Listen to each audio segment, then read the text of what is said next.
Good afternoon. Welcome to Remaking the Economy, Finding the Levers for System Change. I'm Steve Dubb, Senior Editor of Economic Justice here at Nonprofit Quarterly, coming to you from Boston on land historically stewarded by the Massachusetts Nation. For this webinar, we are doing something a little bit different, which is to ask three experts who approach system change in three distinctive ways to be in conversation with each other. I think you'll enjoy the results. Our panelists are Sendolo Diamina is co-director of Carolina Federation, a statewide group that combines electoral work with base building community organizing. Leela Klein is co-executive director of CoOp Dayton, a nonprofit incubator of cooperatives that earlier this year opened Gem City Market, a food co-op in West Dayton in a primarily Black neighborhood after a 6-year organizing campaign. And last but not least, our third panelist is Tuesday Reinhardt. She is co-founder of The Outside, a social change consultancy that helps build infrastructure for equitable system change. A few notes. First, we're very excited to take your questions. We will start with a few questions of our own and then get to yours. Please enter your questions in the questions box at the bottom of your screen. I will share as many of them with the panelists as I can. Second, we often get asked if we will share the slides and recording after the webinar, and you can rest assured that we will. Please also join the conversation via social media. We have the hashtag #RebuildTheEconomy. One last thing before going to our panel. I would like to gratefully acknowledge the support of Guide 1, which is sponsoring this webinar. Since 1947, Guide 1 has offered a wide variety of risk management resources and insurance projects, and you can learn more about them at www.guide1one.com. Thanks for joining us, and please complete the brief survey after the webinar to inform future webinars. And with that, let's begin. And I'll pass the baton first to Tuesday. And Tuesday, could you introduce yourself and talk about how does one go about organizing a facilitated process to engage in equitable system change? And what are some of the key questions you ask going in? Great. Thank you, Steve. And it's great to be here with you. And yeah, so my name is Tuesday Reinhardt. I have a small consulting company called The Outside. And our work is really what we say is our tagline is systems change with equity at the center. And we were born out of this need where we saw people doing a lot of systemic change making. We always said like a lot of change that wasn't making much difference because a lot of systems work doesn't have kind of analysis of power or difference or wealth distribution, right? All the things that we know are really important as you shift systems. And so we said, can we do that? Can we combine both systems change and an equity lens and not let that equity lens slide off the table? And so that's our work. We work primarily within systems, right? So it's people who ask us into their system because they know it needs to change. They know it's no longer fit for purpose. They know it's not being informed and informing the lives of the people they care most about. So we kind of do an inside job. And just, I think the other thing I would say before those questions we ask, because I want to make sure we get to that, is we believe that how we work is as important as what we do in the world. And so we're very participatory in our organization. All of our teams is cross-racial. All of our teams are cross-gendered. We work cross-class. We try to work cross-nationality when we can. We have very different education levels on our team. And we have different levels of inherited wealth, current wealth, and projected future wealth on our team. And that becomes a really important part of the teams we bring into places because we know as we convene people, that's going to be true about who we're convening. And so we need to have those perspectives on our team and be working on those issues on our team too, not just kind of telling people what to do, but like in the lived experience of, are we looking at pay equity? I mean, how does our very structure marginalize folks, right? So that's part of The Outside. So keeping in mind that we're invited into systems that know they need to change, which I will just say is a really privileged position to be in, right? Like we're not necessarily telling systems that they need to change. They're saying to us, we need to change. One of the questions we ask right at the outside is what is in clay and what is in stone, right? Because we like to pretend that everything is open and we're good people and we want to make change. And so what should we do? And the truth is often there are some things that are just set in stone, whether it's a federal mandate, whether it's like the reality of budget, whatever those things are, we really try to come in, and it's not to diminish people's dreams or aspirations. It's actually to make the field we're playing in real. And so that as we get people excited and we do this work coming down the road, they're not quashed later, right? And so we say, like, what is it that we can, and so what is in clay and what's in stone? And then we ask people, what is it we want to do together? Not is it what should be done, not is it how should we understand this in the same way, not is what is the vision we have with each other, but what is it that we're actually willing to do together? Because people will tell you all day long what they want to do or what should happen, but you got to figure out what they're really willing to do. And so that's one of our questions. You know, one of the questions we ask, and I'm probably getting to a bit of my time, is like, who else? Who else? Mm-hmm. You know, like, thank you for inviting us in. Who else cares about this? Who else is concerned with this? Who else needs to be at this table with us as we begin this laying out this process, right? Because it's really different to invite people to a table than setting the table with them. And so one of our big questions is, who else? So. Great, thank you.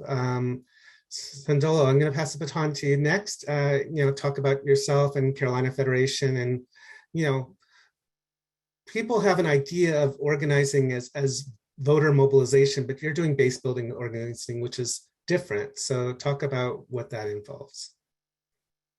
Sure. Thank you, Steve, and good afternoon, everybody. Really excited about being here in this conversation.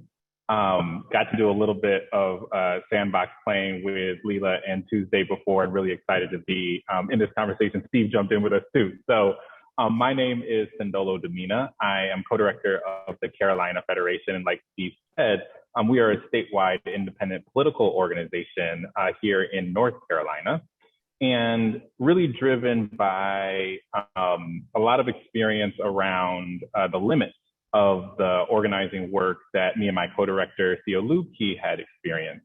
And we come from different organizing traditions, but when you kind of combine them all, we have experience with workplace or labor organizing, experience with community organizing, and experience with electoral. And each of those actually has like powerful strengths, right? By and large, we've seen in the labor and workplace organizing that there is powerful systematic organizing where it's like, you got to get to a majority. You're going to get there or you're not, right? And the people who have the power are the people who are directly impacted in that system. Like, it doesn't matter what the organizer thinks or believes or wants. The workers vote on contracts. The workers vote on whether or not they get, they want a union. So there's really, really powerful experience that comes out of that. There are limitations in the sense that how do you translate that to places outside of the workplace? And as I'm sure we'll talk more as we're talking about remaking the economy, as so many of those who want to concentrate wealth upwards have done, they've made the workplace an increasingly difficult place to confront inequality, right? So there are limitations that we saw with the workplace organizing. With our community organizing, my experience and a lot of folks in my network hit a limit in terms of our scale. We could go real deep, develop people with profound analysis, strong relationship with each other, and ultimately you got an active membership of like 50 to 100 people, and we know we're not remaking the economy with that many folks, right? And so we know there's these strengths of like depth and leadership development and relationship building, but we weren't hitting scale, which of course is something that electoral work puts a lot of focus on. We got to talk to large numbers of people, and similar to labor work, either you win or you don't. It's real clear. And you know, in community stuff, we can be like, let's reframe the win. No, did you win the election or did you not, right? And so there's a wonderful scale to electoral work, but then there are also, as many folks know, the limitations around like time and cycles, right? Like electoral cycles often don't give us the space to do that deep relational work. There's all kinds of contradictions of like, well, here are the swing voters, And often what that means is focusing on folks who don't have a commitment to racial justice, to economic transformation, right? Who are trying to win over kind of like persuadables. And we often in the electoral arena don't talk about Black and brown folks and working class people as people who need to be persuaded to vote based on their self-interest, right? So anyway, there are the limitations there. So the reason that the Carolina Federation brings together base building work with electoral work is we're trying to bring the best of those different traditions together. Not an easy thing, it's tricky, but we are trying to bring the best of those things together because we think that we need the systematic, the relational, and the scale in order for our people to wield the power that they need to address things at the scale of the economy, right? That's what really motivates us. And, hopefully we can do more kind of real talk conversation about what's worked and what hasn't worked inside of pulling those pieces together. So I will pause there. Great, thanks. That's fantastic. Thanks, Sandela. Leela, I want you to introduce yourself and talk about what are some of the elements that, you had a 6-year campaign to create a co-op. That to me is kind of astonishing. So talk about what's required to sustain community economic development campaign like that over multiple years. Thanks, Steve. Yeah. So I'm Leela Klein. Like Sandolo, my background, actually, I have experience mostly in the labor movement and then some in community organizing. And I have a co-founder who, Amaha Selassie, who comes out of, he's a sociologist who has been sort of deeply studying community-based participatory research and asset-based community development. So our two experiences, mine coming from that labor movement organizing tradition, and his out of his lens, have really come together to kind of create our organizing model, I guess is how I would describe it. So we are a small nonprofit in Dayton, Ohio. We do extremely place-based work, but we believe that scale will come with depth and that we can meaningfully change the economy in Dayton and become a model for how cities like ours that have been on kind of the losing end of the economic reshuffle can rebuild in a resilient way that centers communities that have seen the brunt of divestment. So communities of color in Dayton and also working class communities.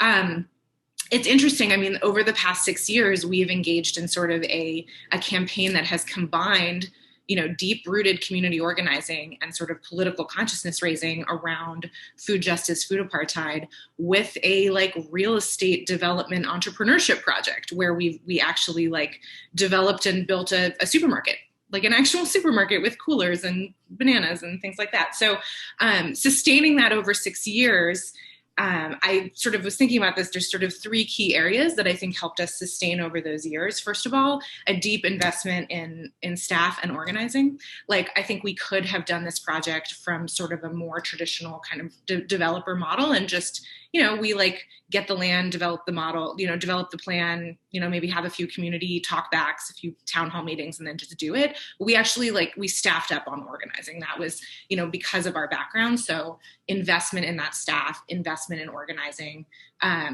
which honestly came from our ability to grant fundraise, which is also, part of it. We were able to get some early investment from some national funders who saw a little spark in us, and then that helped us translate to some success on the ground in Dayton. I would also say leadership development has been really important. So a lot of people have come up as volunteers, and then we try to quickly as possible find ways to bring them on as paid staff, or at least in some kind of a role that honors their leadership and time commitment. The other thing is celebrating every win really publicly. None of us come out of nonprofit fundraising. None of us have any kind of nonprofit background. We were given advice really early that when you're doing a capital campaign, you don't tell anyone you're even doing the capital campaign until you're 80% done. That's not going to work in this kind of context. We needed to celebrate every dollar raised, every member brought in, every hurdle that we leapt over, we needed to celebrate because the community was really used to seeing people talking and not producing results. And so to build trust over time, we needed to be really transparent. We also needed to admit when we had setbacks and really be transparent about that. And so that's the final thing about sort of a 6-year campaign in general is just consistency. just showing up and building that trust over time.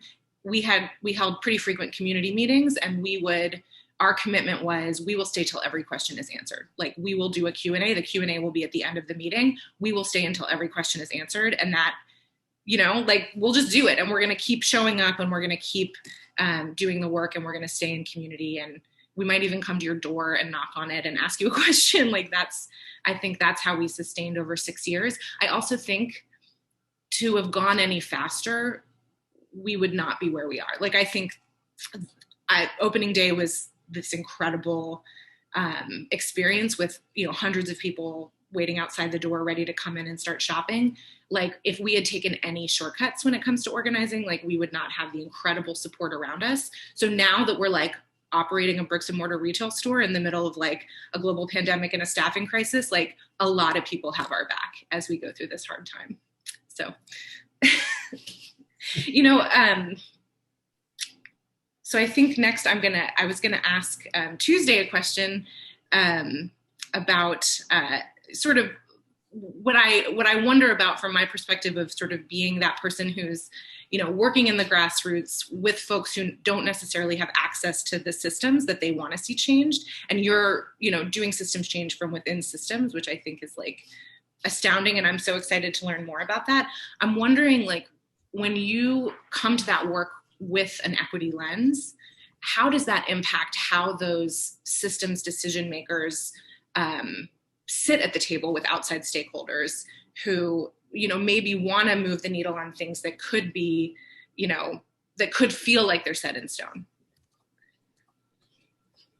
Yeah, I think that's a really good question. And part of what we're always looking for is, even within the system, there are often people from the community, right? So it's not like you're in the system or you're in the community, right? So it's a bit of a dichotomy that we're like, okay, well, who from the neighborhood actually works here, so that they have a sense of your system as well as have a care. So we're looking for who are those folks who might be in both places. And then we do something called, on almost every project, a series of sensing interviews, where we actually have anyone who's within the system going out and interviewing other people in the system, people who care about it, people who are informed by it. And when we say interviews, it's not like, what do you think should happen? It is a 2-hour interview that starts with, when and where were you born? We have everyone who's going to be involved in that initiative really learning about what the lived experience is of the folks around. And then we have that brought in over and over and over. So it's really interesting. After those sensing interviews, people will say they will keep themselves honest and hold themselves accountable. If we come up with a solution, like almost always when I worked in hunger, right? Almost always the solutions, we need to do cooking classes. And we would always come back and be like, not one person in those interviews asked for cooking classes, y'all. That was not what they wanted. So like, that feels great and you're going to get funding for it, but that's not what people want. So those sensing interviews, or that's not what they want at this point in this process, right? Those sensing interviews keep people honest. And I think that when we talk about this work, our projects are usually 18 months to 3 years, right? Sometimes up to 5 years. And so there is a process of learning each other and building trust, right? Which doesn't happen automatically, but we always say, like, trust happens when you get to work together, right? And so it's not just kind of bringing in community and saying, trust each other. We have a process that we move people through together so they experience things. Getting to action quickly helps people fail together quickly and succeed together quickly. And there's nothing like being kind of in the work together that helps that happen. And we also are really explicit. When we say equity at the center, what that means is we're explicit about it. We talk about at the outset of a meeting, we've got lots of different levels of power here.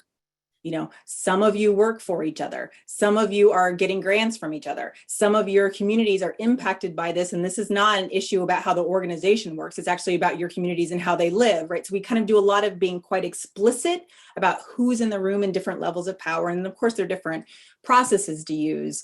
But I think for us, it's actually, there's lots of ways we can help people build relationship and take action across differences of power. That is true.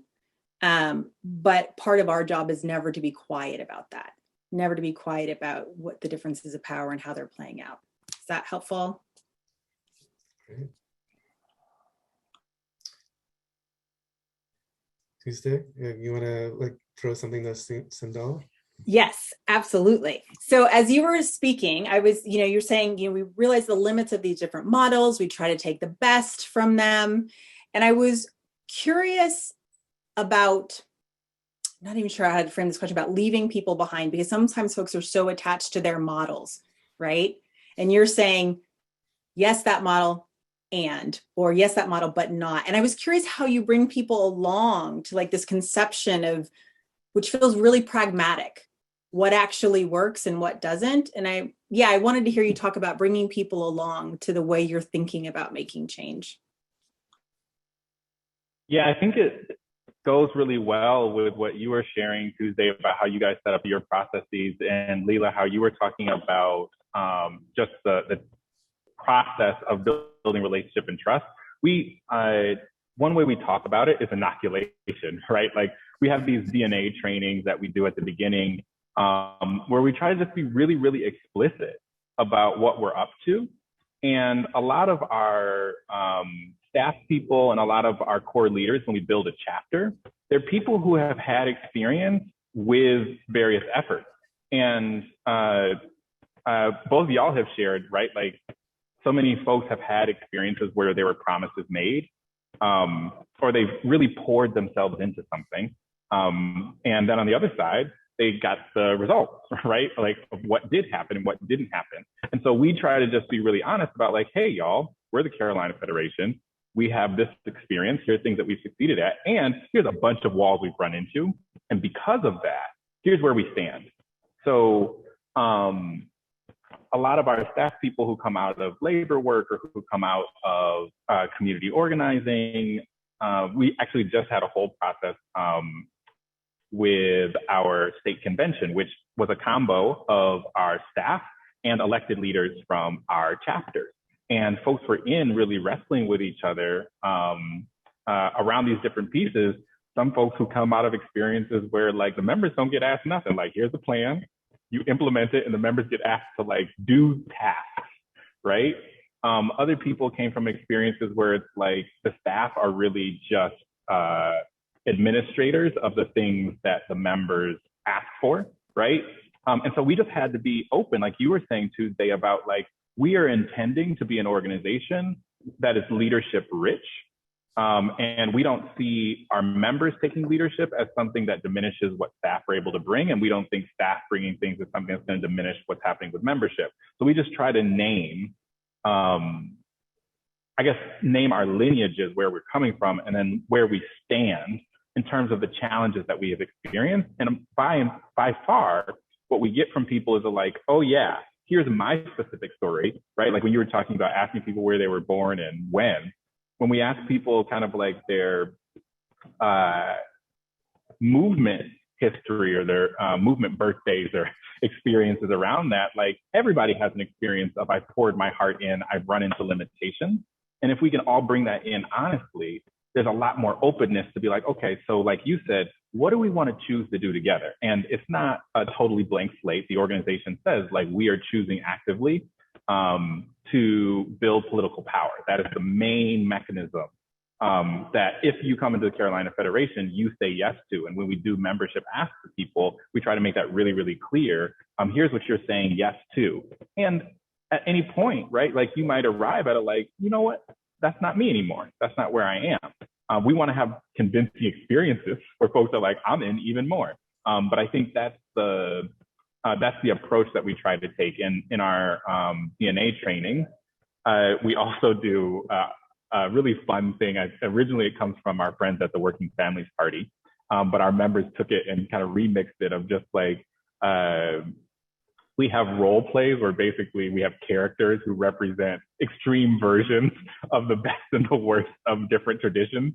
And they come in and try to like stir up the group. People don't know that it's going to happen. So it's always a ton of fun. And then we debrief, right? Like we have Woke Wanda who comes in and is just like better than everybody, has the most left analysis, denounces everybody. We have the kind of like establishment people. We have the person who's like, well, you're not going to get your funding anymore if you do this, right? Like, and folks get to wrestle with, how did that feel? What does that bring up for you? And I think that's the way that we're able to bring people along with this experiment of trying to weave together different traditions and experiences. And I think for me, right, like when I was listening to Leela, when you were sharing about the like stay on and through every question, and when you were talking about the 6-year process and celebrating every victory, like it just seemed like there's a lot of intention that y'all brought to your process as well. And I guess I've never done co-op work. You were like, we got bananas, we got refrigerators, right? Like brick and mortar. I guess a question that I had was like, how does having an institution like a co-op change kind of the community building and the organization building work compared to your previous experience in other forms of organizing? Yeah, I mean, I think that's it. Thank you for that question. My experience as a labor organizer was often on like an initial organizing campaign, and you're, like you said, like you're driving to majority. Once you get to, you hope that you get to majority around the same time that you have an election. You hope that you win that election. And then often as an organizer, you move on, right? You move on to the next campaign. I think that, this is having spent 6 years and, thousands of people coming together to build a supermarket. And now, like most of us, like we shop there, not everyone, like more people need to, but we see each other in the aisles. Like there's no kind of like, okay, now we just move on to the next thing. Like we have built a thing and now we're activating it essentially, and we're operating it, and we're seeing how it meets our needs and how it doesn't. And there's definitely still, like, we're doing a lot of like tweaks around the edges. The thing that was so heartening to me at and around opening day was the number of people who said to us, so as background, we started CoOp Dayton, which is the nonprofit, right around the same time that we started organizing the supermarket, which is Gem City Market. And we've always thought, okay, CoOp Dayton will develop a network of interconnected co-ops. We're going to develop multiple co-ops that like meet needs that are not being met by the traditional market, and that like center our experiences and our needs. But like not a lot of people, that was kind of the behind the scenes, like on the surface, we were like, we're building a grocery store together to meet this one specific need. And the thing that was amazing to me was the week of opening day, the number of people who came up to me and my coworkers and my co-founders and said, okay, like what's the next co-op? Like, what are we doing next? Like they felt, without us ever having to say, like, this is a thing that we're doing now. This is like a way that we're solving our challenges now. This is a way that we're bringing our gifts and talents together. And I think that kind of feedback, that kind of like mindset change is exactly what we were going for. And maybe we hadn't even named it, to be honest. Like, we've always wanted to build, kind of awareness of alternative economic models, and I've always kind of in the back of my head thought like, it's good to do this big visible, food is really intuitive thing first. But I think I'm realizing now, and it makes us look like we just knew this all along, but that like this really was a learning laboratory. And now it's like, okay, now is when we level up. Now is when we see like, how do we create more of a systems approach? So that's to me, that's kind of the big difference. Great. So Leela, I'm going to follow up a little bit, but because I just think the origin story of CoOp Dayton is so interesting, and I'm talk about how that happened, and how did you end up deciding that we're going to organize a co-op, because that wasn't where you guys started, right? No, most of the folks who became the sort of initial steering committee met each other because we were participating in the community response to the police murder of John Crawford III, who was a man who was in a Walmart here in the suburbs of Dayton, who was killed by police when he was holding a BB gun that was for sale in the Walmart. It's a really, really tragic story and a tragic experience instance.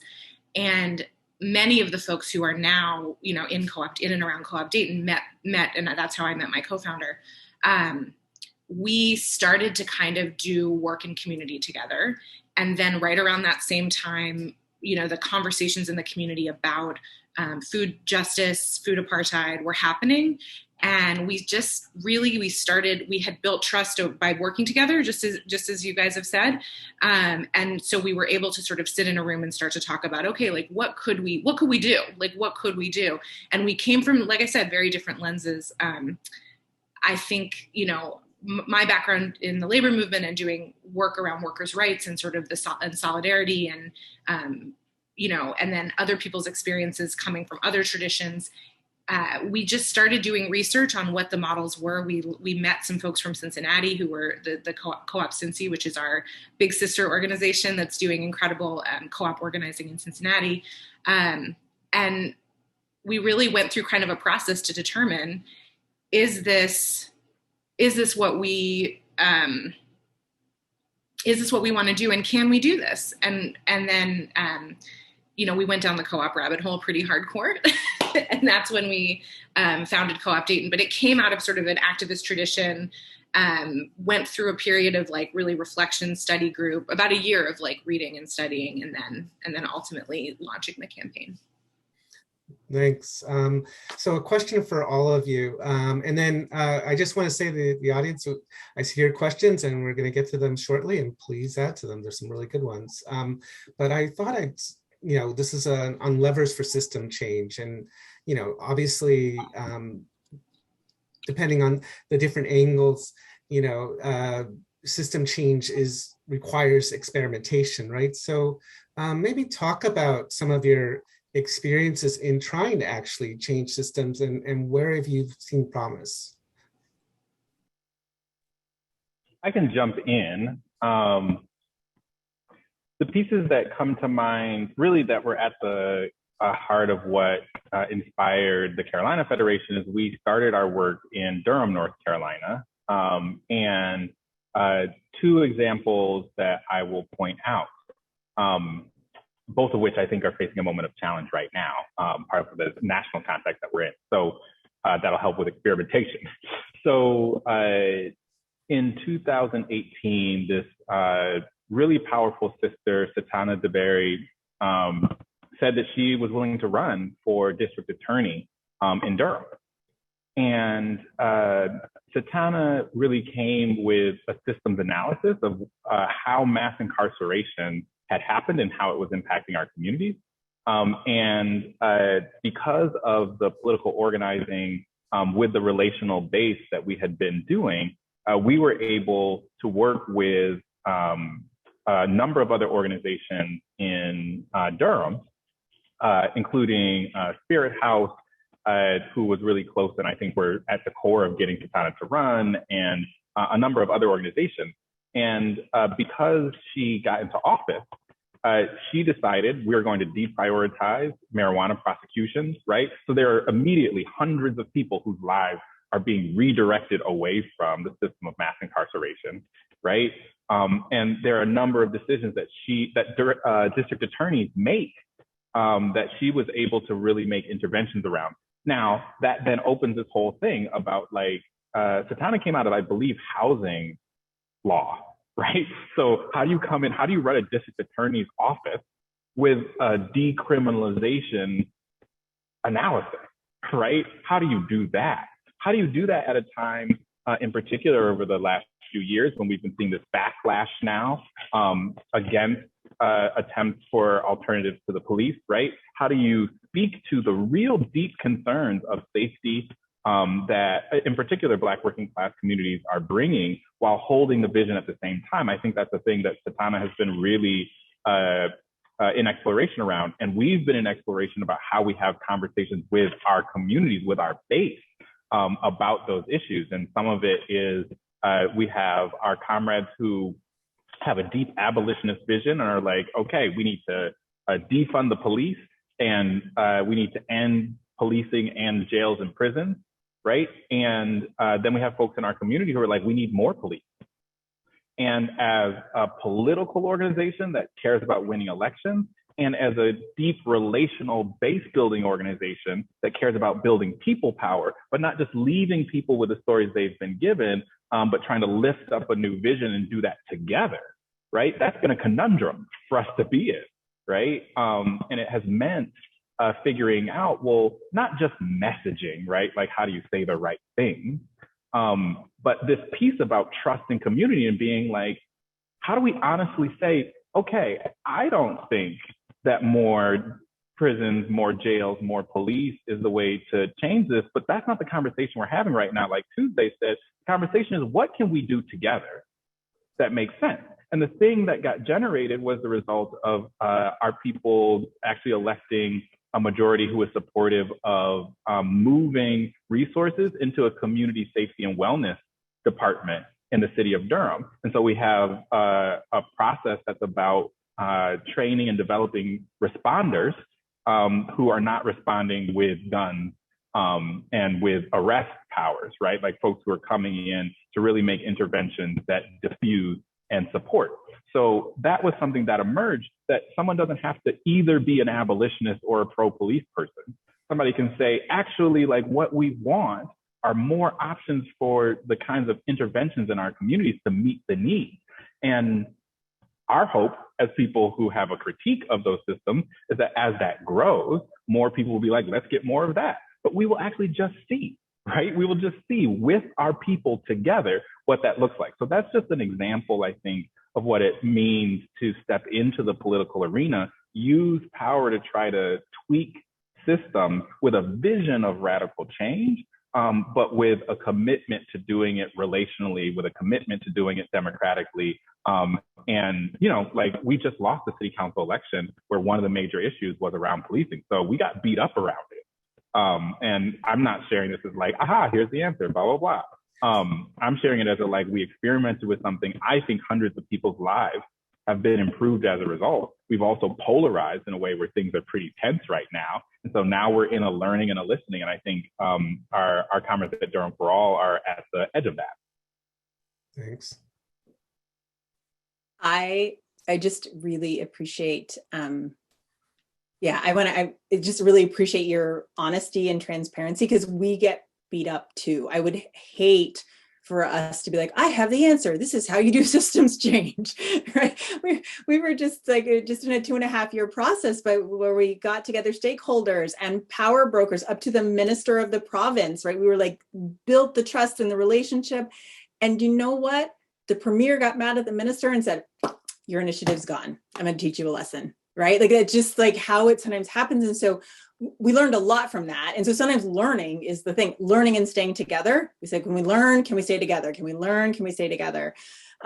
Feels like that's what's happening in systems change, right? Like, these systems are huge. They take a long time to shift. Some of them will shift in our lifetime, or they'll all shift in our lifetime, but we might not get to where we want to go. But if we can learn and stay together, that's what it's about. And you asked about the levers for systems change. And I guess I want to say, often, at least when working with organizations, no matter how large they are, or even kind of across cities with municipalities, right? The first place people go is around changing structures and policy. And I think that that's incredibly important work. And it's not the only work, right? So we have, something we show that has kind of layers. I know a common article right now is the waters of systems change. People are looking at that as a really helpful article. We have something similar we call the beehive, which is like different places of intervention. Like, so we want to be like the natural world, right? So we use as much kind of natural learnings from the natural world as we can. And like, there are lots of places that intervene. Structure and policy is one for sure, but things like capital, financial capital, knowledge capital, if you're moving who knows what, people capital, right? All of these different things. And then we found often, like, key to that is like beliefs. What are the beliefs that are enacting these structures and policies? Because we can change the structure and policy and people are still going to use their beliefs and get around them to have the same disproportionate results. And so often our work is, okay, we're going to do this experiment on structure, but like, what are the beliefs underneath that structure that we really need to get to as we try a new one? And so there's something, I think, in systems change, those of us who care about shifting big things want to go for it. And like, that means we want to change the structure and policy. And I think that that's an important, it's a primary strategy and it is insufficient. We got to be shifting other things at the same time as we're doing all that. So that when I think about levers, I think about like, you can't just lever one place. You got to lever multiple places with multiple people. Oh, absolutely. The old graduate student me, remembers John Gaventa's Power and Powerlessness. So I'll make a shout out for that really quickly. But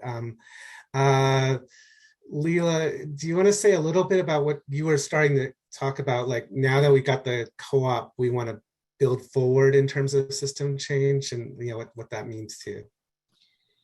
Yeah, I think in the spirit of like, that we don't have a silver bullet, I will say that we are like figuring this out. I mean, I think the grocery store was an idea whose time had come. Like we had invested in, for a few years, there was community activism around food injustice. And so the, foundations and politicians and, activists were all looking for a solution. And then we sort of, we came and we said, okay, like we think we have one, like, and the support poured in, and like we, food is so, kind of intuitive and collectively understood. I mean, we had support from our, Republican senator and congressman as much as we had support from our Democratic mayor. And, so we like, it was an area of consensus, I guess. It was we found a thing we could all work on together. The question I have now, and I think what we're facing now is like, how do we apply the lessons that we learned on that project to new projects that are cooperatives, worker cooperatives, wealth building projects, but that may not have that same, kind of like no brainer, like, of course, people need to be able to buy groceries, where they can, in a place where they can get to.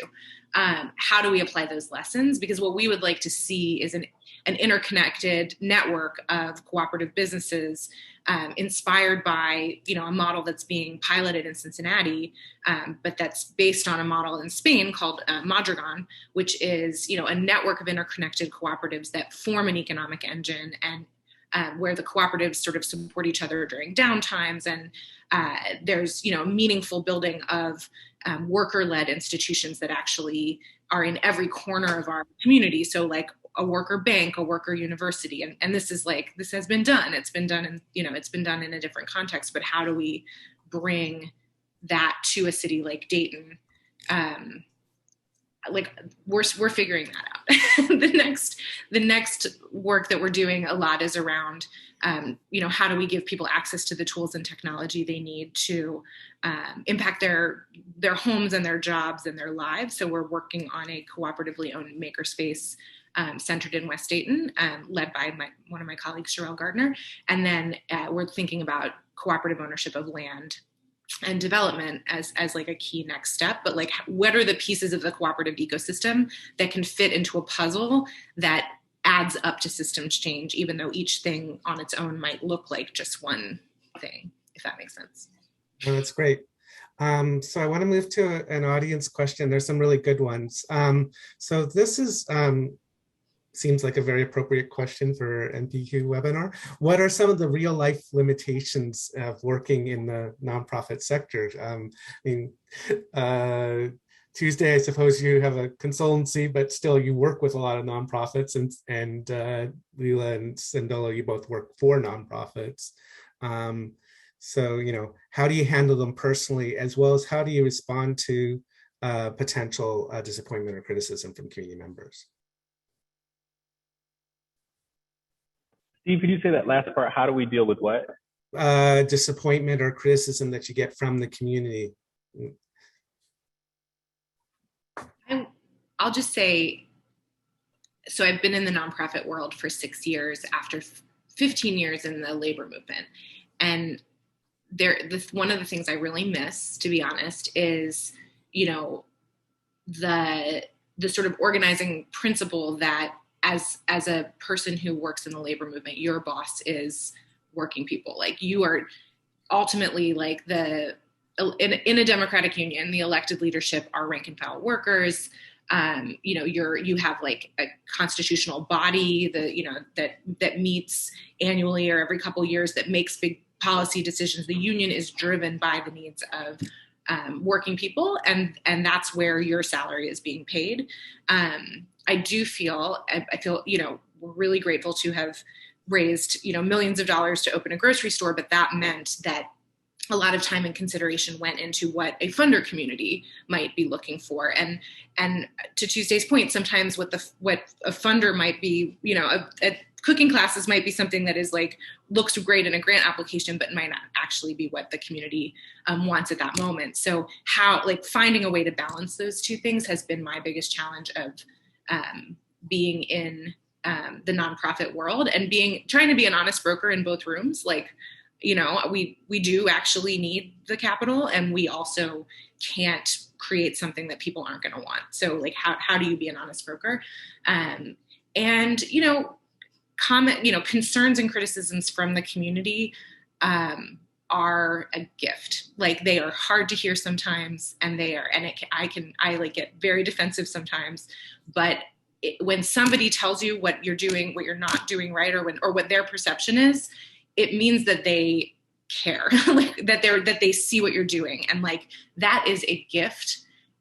We're deep into 7 months operating a grocery store. There are plenty of things that we're getting wrong. We're even within our nonprofit, there are plenty of things. And, I would say trying to keep that perspective, and trying to be in honest dialogue around what we can and can't do, and and when we make mistakes, trying to be honest about that too. Great. Let's see, here's another audience question. And, it's about, how do you, this might be a Tuesday question, though I think any of you can respond to this. How do the players get determined at the outset of a system change project? And I know some of you guys wanted to also talk about unlikely allies. So, maybe you can throw that in there somehow. Great. So how do they get determined, right? So what I didn't say at the top around one of the questions we ask is we ask questions to gauge commitment to equity, right? So that the groups that are bringing us in, we know that they're committed to that, even if they don't exactly even know what that means, right? Because often once you get in, you're like, oh, is that what this means? Is that what we're doing?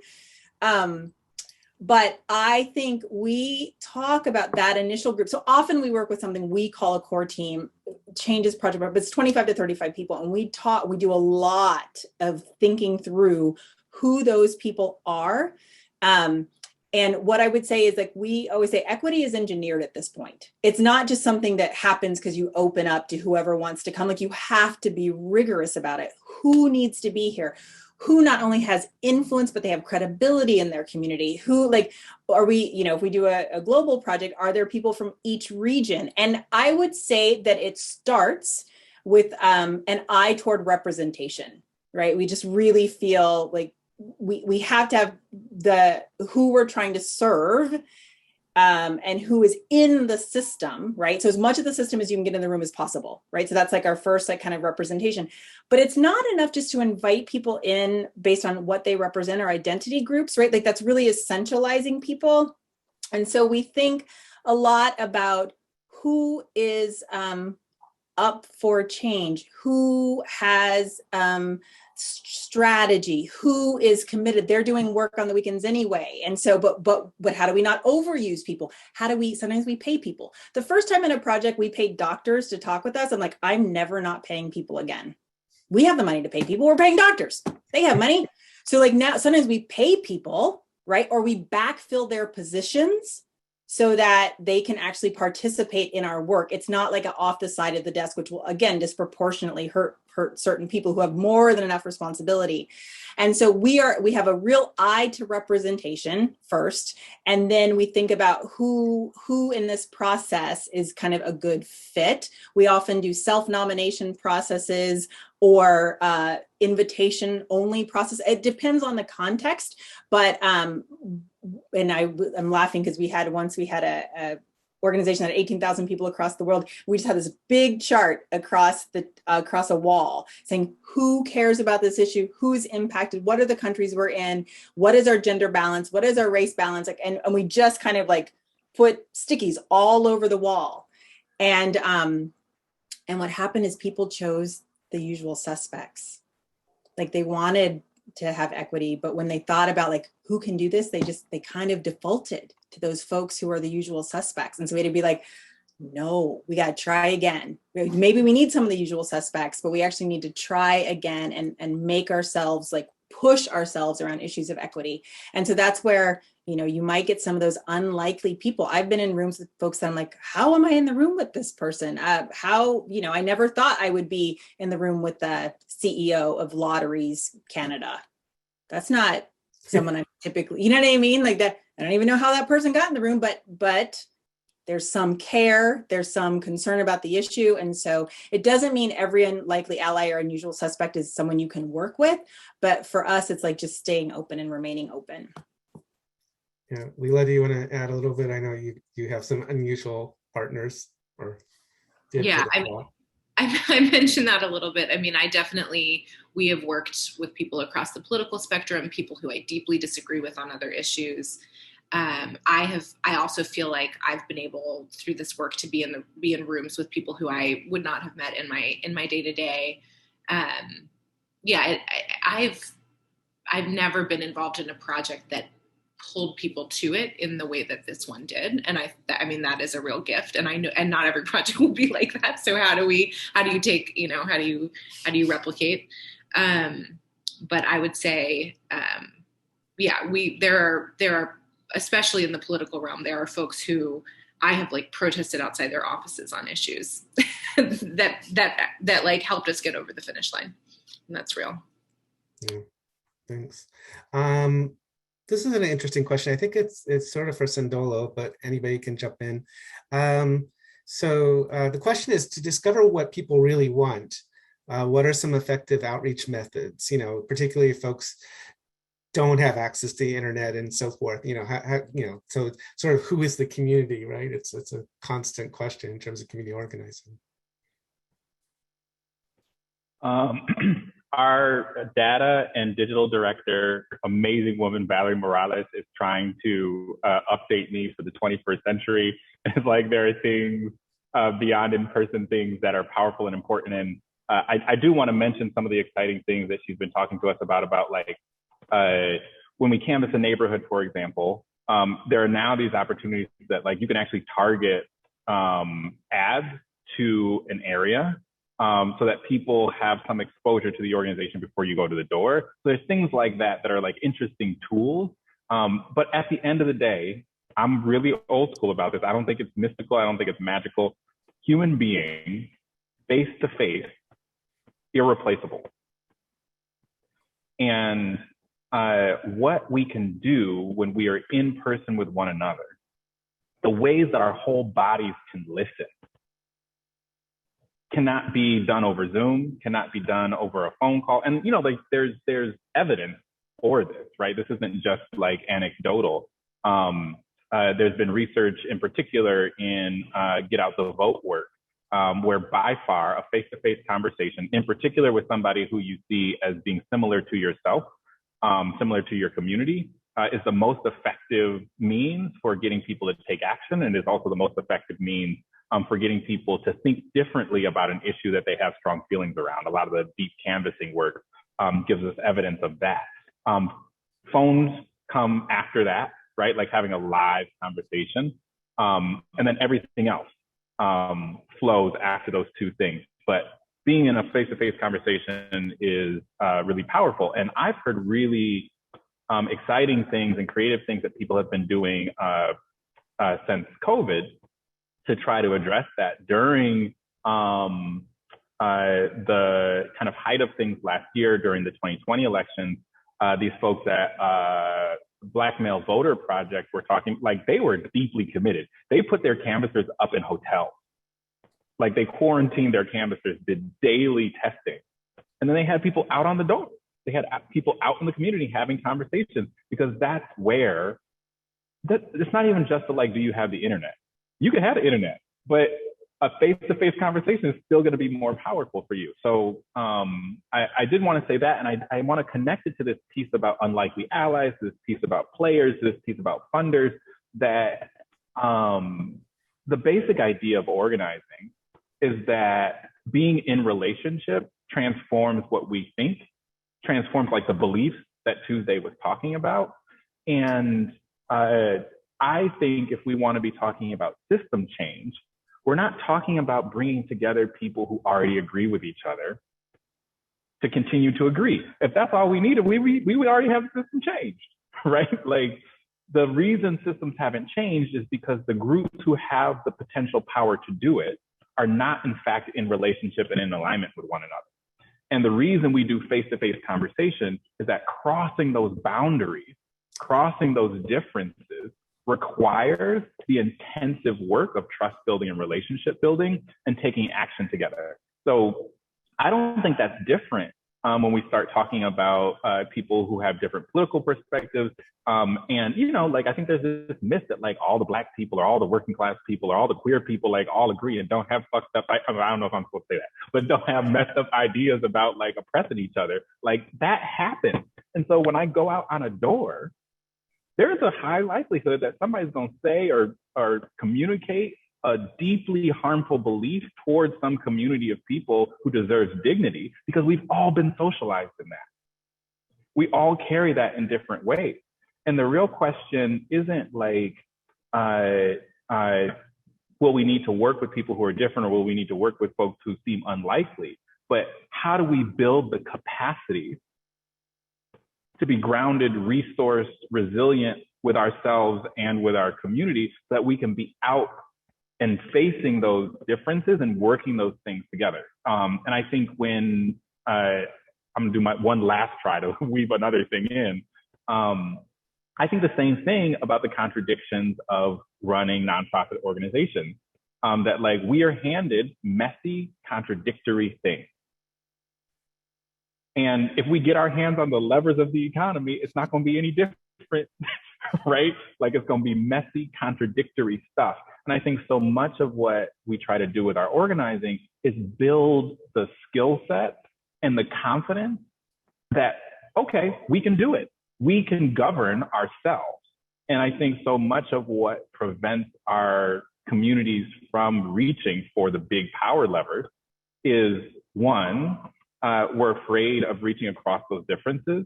And two, we're afraid kind of deep down, maybe we can't govern. Like, maybe the people who run things, maybe they are smarter than us. Maybe they are better human beings than us. And that we have to build the experiences of actually like, okay, I governed this meeting. I governed this team. I governed this campaign. I governed this, you know, bigger and bigger system of our people having that experience. And having the confidence of like, I brought people in who didn't like each other at the beginning, and then we worked on some stuff, and then it was different. And if we keep building that up, my hope is that our folks will be able to take on some of these big things that right now, I think our opponents basically scare us away with it, like, y'all better leave the economy alone. Y'all know nothing about that.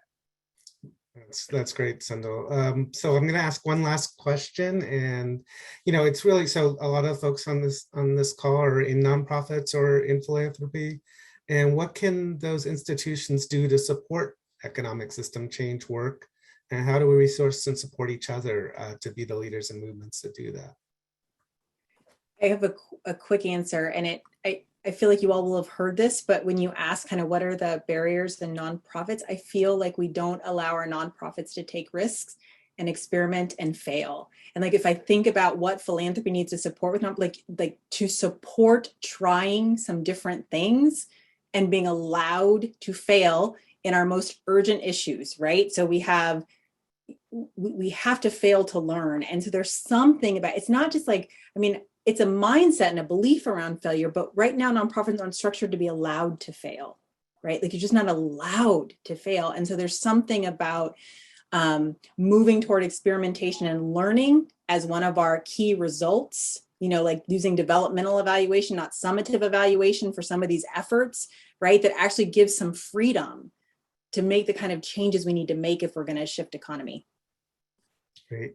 Leela, you want to jump in?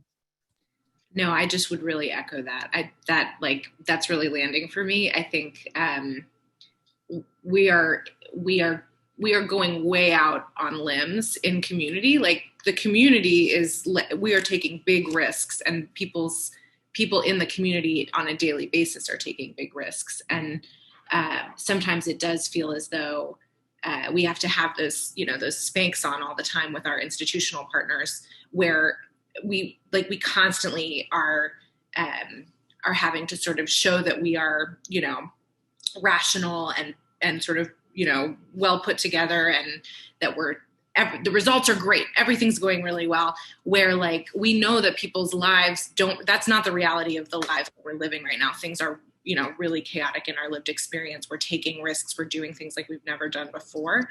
And so I do think institutions that hold power and hold capital, just being aware of that, that reality and letting us sort of take off those emotional Spanx.